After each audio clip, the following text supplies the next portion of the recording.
Welcome in, everybody, to another episode of The Pack. Eli Berkovitz here with special guest Dusty Evely making his first appearance here on The Pack. Of course, been on Open Book a few times before. We always love when Dusty comes on.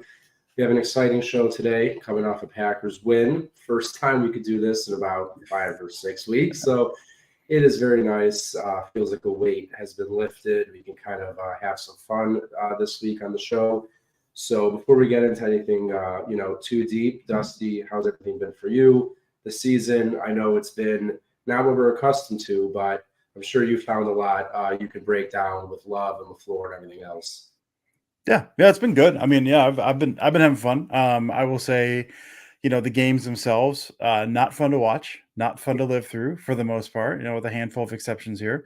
But yeah, I mean, I think what they've been doing offensively, that's one of those things you throw this stuff on. It's the good times are never as good as you think, and the bad bad times are never as bad. And so you kind of go through this, you look at it and go, they're running interesting stuff. I think it's a well-crafted, thoughtful offense that sometimes looks like it's being run by children at times. But there's always something interesting every single week. So Sundays for about 3 hours.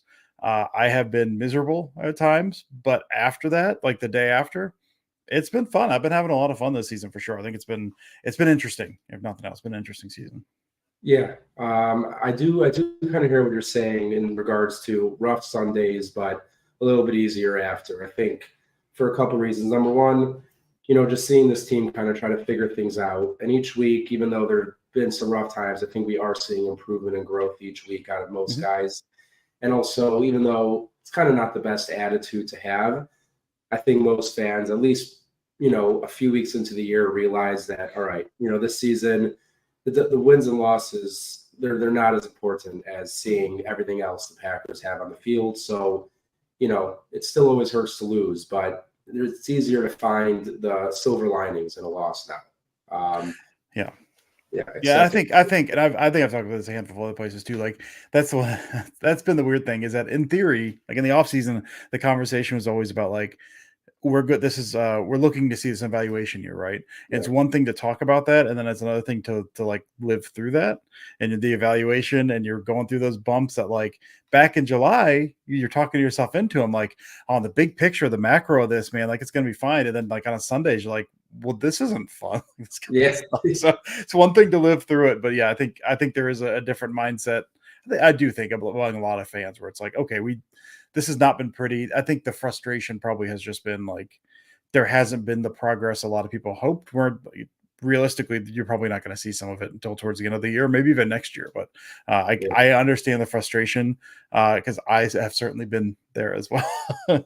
Yeah, the living through it part is definitely something I feel because I'm right. You're right. Everyone all off season, it's like, all right, this team, it's young. We just got to see what happens. You can't expect the world. And then all of a sudden the losses start to pile up and you're like, you know what? I don't know if I have the heart to wait, for the progression, but it's true. This is obviously a new experience for a lot of Packer fans. And it's one of those things you just got to get through, but we can always hang our hat on the fact that we're not the Bears. And that is always good. That is always good to know. If nothing else, we got that going for us, right? Yeah, trust me. I am in Chicago and I see the state of these people. Their misery is far worse than any Pack fans feel right now. So let's be happy about that. And Riley, we're going to get to Carrington Valentine pretty soon, I'm sure, because he deserves all the propaganda, at least for this week. But before we get into the Rams game, I just want to quickly touch on some news from the Packers today. I think the biggest, even though this is a bit negative here for Riley, but Christian Watson back at practice, full go. No concussion, no back, whatever that was on that play.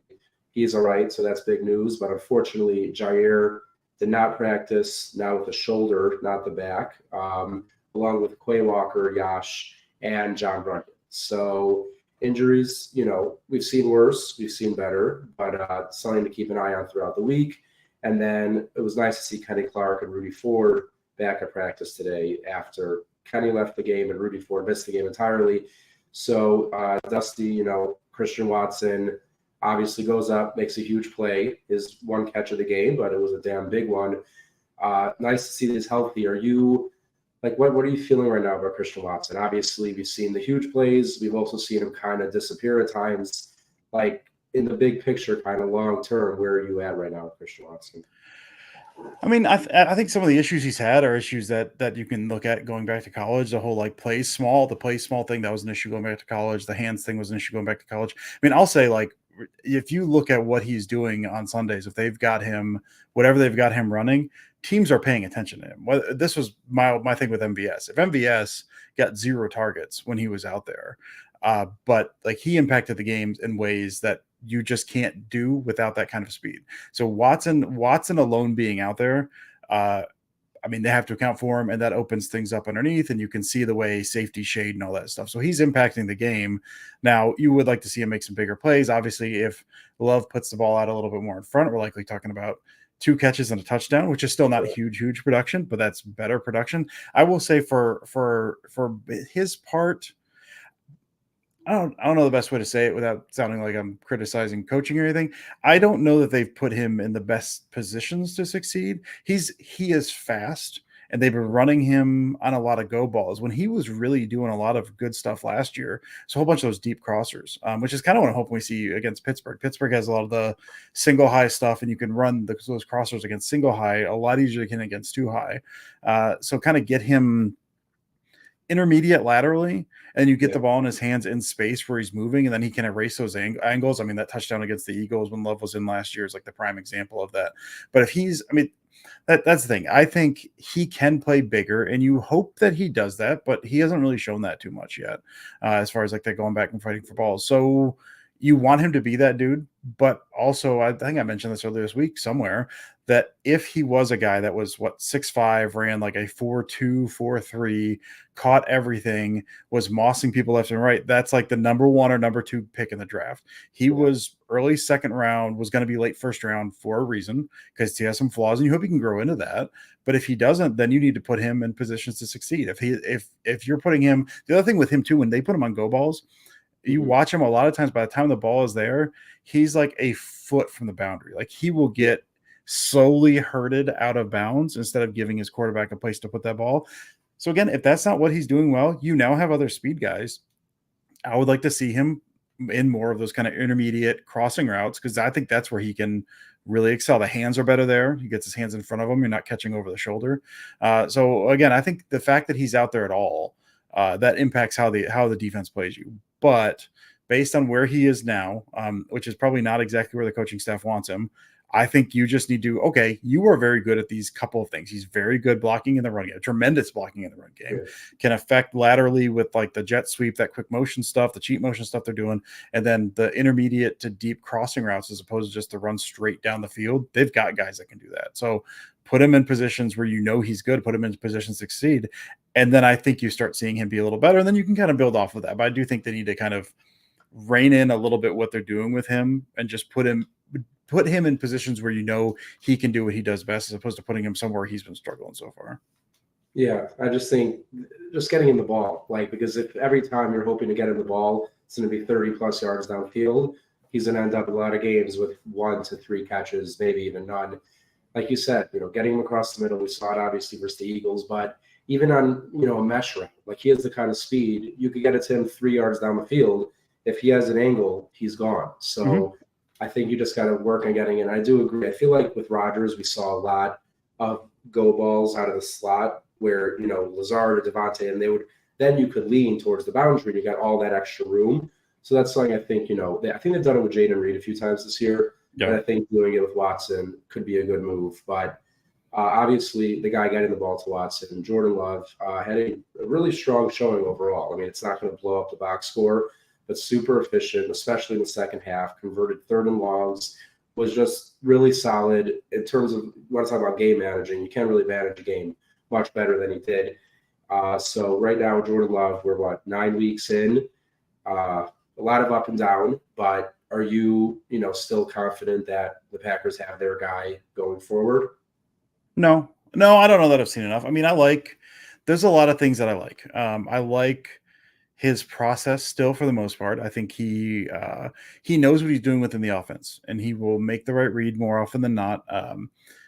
where he's getting into trouble some now, and I think some of this is a result of guys not being where they're supposed to be on occasion, guys running the wrong routes, things like that. He's over the past few weeks, he's been a little more gun shy, where he would hit that back foot and he's ready to rip it, and then the guy's open and he doesn't rip it. I think there's some leftover, some residual, like, I don't know if that guy's going to be where I think that guy's going to be. And so I think he needs to overcome that a little bit. Deep ball's still not there. I think we're starting to see him come around to that. I know there was a big, I mentioned this, I think, on Pack a Day with Andy and Perry earlier this week, but they've had a big emphasis on like putting a lot of air under that deep ball as opposed to just ripping it. And he was underthrown a bunch. He was late on a bunch because I think that emphasis, he's starting to drive that a little bit better now. He's still not all the way there yet. And maybe he won't be, because he did still put some air under some deep balls at Utah State and stuff as well. But if he we know he's got that short and intermediate arm strength where he can rip it. We saw some of those this past week, like opposite hash, 15-yard comeback, ripping that sucker like on time, just beating a defender. Beautiful stuff. There's still too much loft on the deep ball for me. Yeah. And I think he's getting better at that. But if he can come around on that and those deep balls starting a little bit, I mean, the Watson one, like some of them are, they saw the coverage different. And like, there's one from Watson a couple weeks ago that it looked like an underthrow, but really it was Watson went over safety and Love threw under the safety. And there's some of those miscommunications. The Watson miss from this past week, that was bad. The one that Watson got injured on, that should have been more on a line and towards the boundary there as well. So that deep ball, like anything like 25 plus yards, that needs to be better. So I think there's a lot to like. I like his calmness when things start to break down. I like his willingness to use his legs.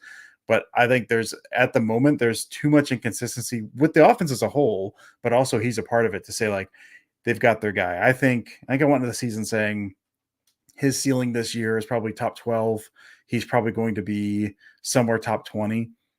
Probably about where he ends up, I'd imagine. Like he seems like he's doing fine. I think he's hopefully getting a little more comfortable, but saying like they've got their guy, I don't feel comfortable with that right now. I think there's promise there, but he hasn't shown enough of that, I don't think. No, I think right now you would have to be either just not really paying attention or one of those people who just says what they want to believe is true, to be like, well, we're good. All the questions have been answered. And just to show, here is that Watson underthrow. And I mean, I was at this game sitting right, and Love looked at Watson before the play. Like, he knew he was going there. And the fact that he still threw it as late as he did, and like you said on the one that Watson caught, it could have definitely been on more of a line, but I also feel like it was just kind of late. Everyone keeps asking LaFleur and Love at the press conferences about his deep drop and how deep of a drop. Have you noticed that? Like, do you think he's taking a deeper drop than the average? No, I don't think so. I mean, I think it looks like it's timed up pretty well. I don't pay I pay more attention to the steps than the depth. So the depth is not something, because that's a whole line that's going to take more of my life to look at that deep. And I just haven't, I have not really noticed it. I mean, his feet look good for the most part. I mean, that one there, that one you just showed, like, that's the right read. That's Watson ISO'd on the left. He checks the safety to make sure that's going to be man-to-man. He's not going to be over the top. You've got the concept to the left side. I like my man-to-man.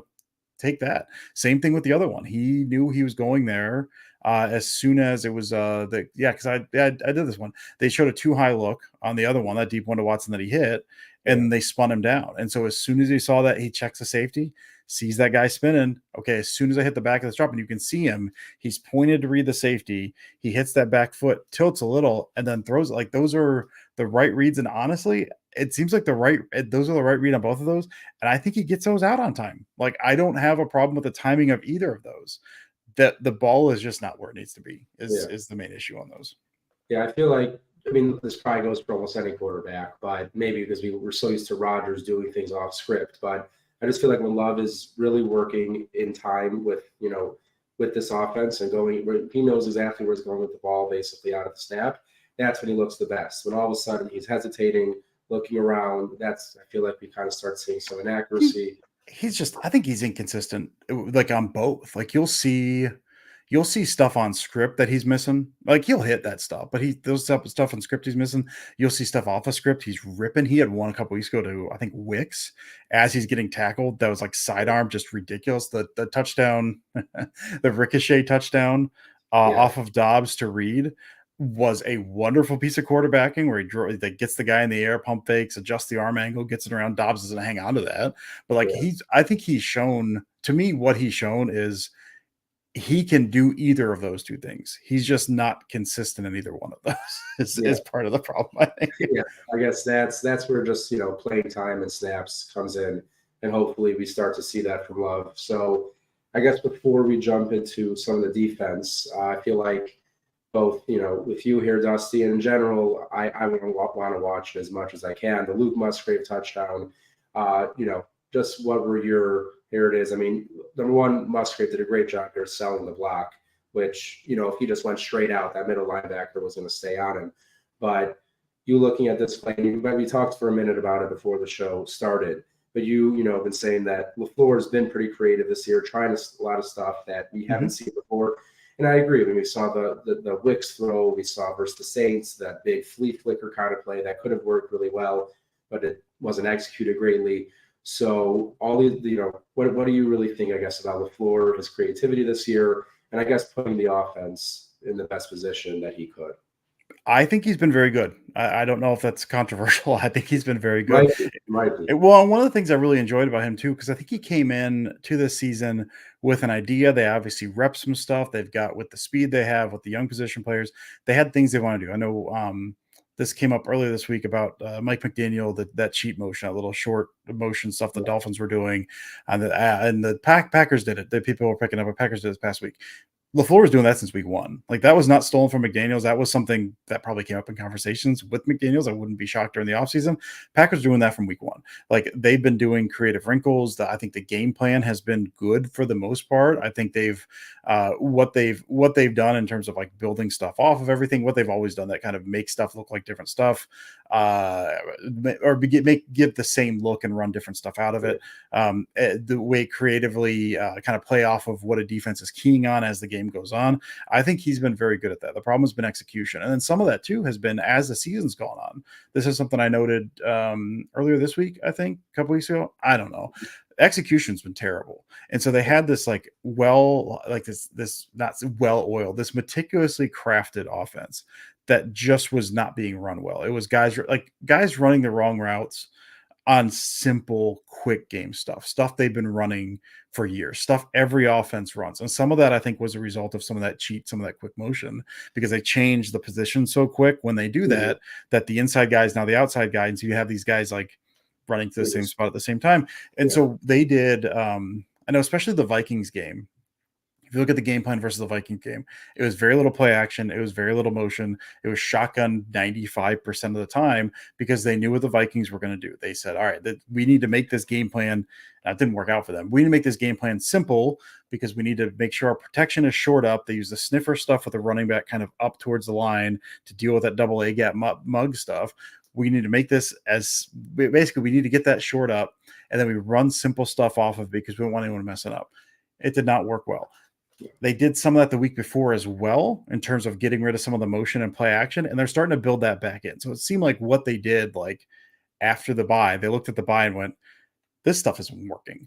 Like, we've got too many guys running the wrong stuff. The execution's not there. This stuff that we really wanted to work and we worked on is not working. So we got to strip this back for a few weeks. We got to make this simple. It's going to be ugly because we don't have a lot of bells and whistles on this, but everyone needs to make sure that they know what their job is going to be. Do your job, all of that stuff. And this past week, we start seeing that stuff come back in again. It was their highest play action rate in like 4 or 5 weeks. They worked that cheat motion back in a whole bunch. Basically, a lot of the bells and whistles, the creativity stuff, and they looked way better. The offensive line looked better. Not a whole lot of busted assignments. Their best run game they've had as far as movement all season.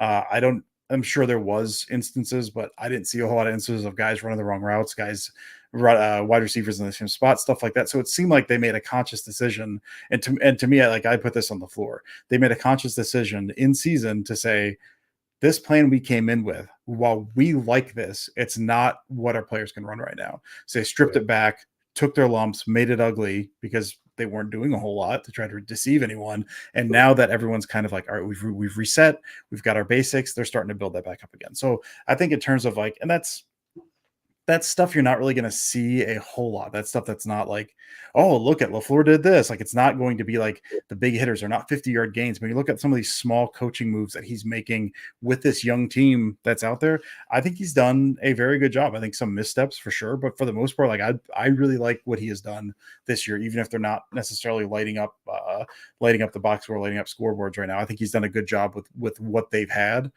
So I'm still a fan.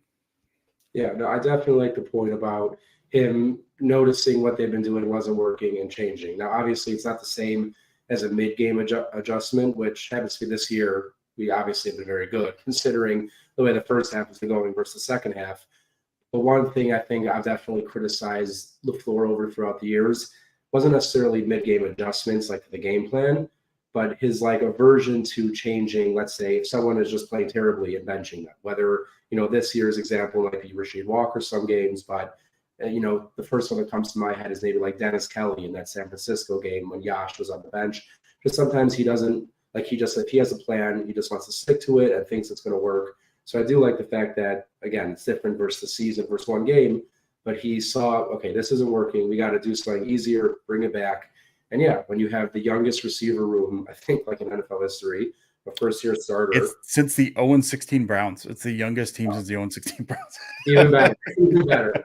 So, but it's very nice to see that he's seeing that and changing things. And at the end of the day, you got to get these guys not only in the best position to succeed, but also get stuff that's going to work to get their confidence up, to make them, get consistent. Things are actually working. Not every other drive is a 3-and-out and all these long plays that are hard to complete. So I really hope we continue to see that. The Packers' schedule kind of lightens up, at least defensively, the next couple of weeks. So I think they'll have the opportunity to do that starting this week versus Pittsburgh. Their outside corners have been like atrocious this year. They're getting burned over and over and over. So obviously Christian Watson, Romeo Doubs, that's what comes to mind. So have you started diving into this game yet? Anything you're seeing you want them to exploit? Yeah, I mean, and that's one of the things. So that this past week they leaned really heavy. Packers leaned really heavy into the 2 tight end stuff, like the 12 personnel stuff. I think like 50% of their stuff was out of 12. So it's like, oh, I wonder if they're going to continue that against Pittsburgh. You start looking against Pittsburgh, going like they got like a really good coverage linebacker that Musgrave is not necessarily the mismatch on. So yeah, this very much seems like because I don't think. I've not seen. I don't know if this has been final yet. I don't think Minkah Fitzpatrick is back this week. I don't know if he's been ruled out, but I think he's doubtful at the very least. I know that he hasn't practiced. Okay, so he's probably not in. And their safeties, I think the Minkah Fitzpatrick replacement safety is Keanu Neal, who was last good like 6 years ago. I think my only concern with the cornerbacks at this point is Joey Porter Jr. is like he'll press and super physical. And Doubs has shown a little better footwork at the line, but they don't have a whole lot of guys that can get off of that.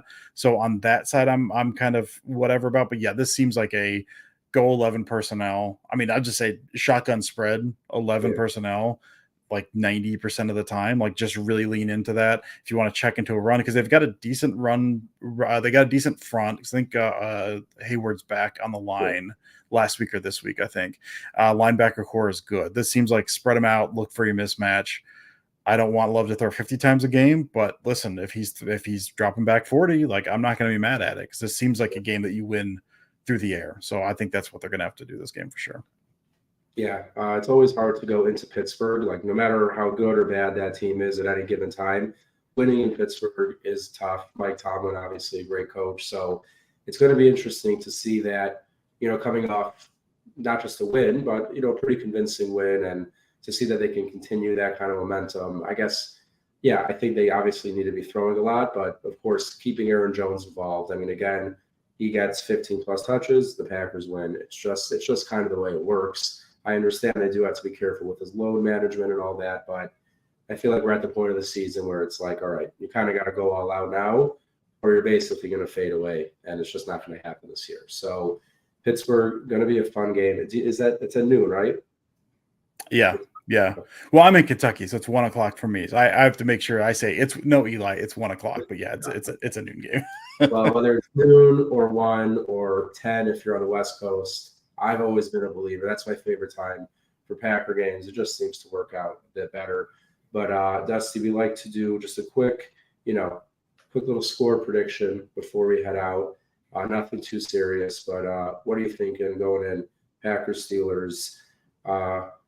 Yeah, should be at least a close game. I don't know about a high scoring one, but Yeah, no, I I was on Pack a Day with Sarah Kelleher yesterday, and I didn't give a score prediction. But we were talking about what might happen. I was like, the optimist view of this with the defense the way it's been playing, which I still think is touch and go. But this Steelers offense is to say it's not good is like that's being kind to them. yeah, And the defense has some issues as well. I'd say there's a world where the Packers win this by 2 touchdowns.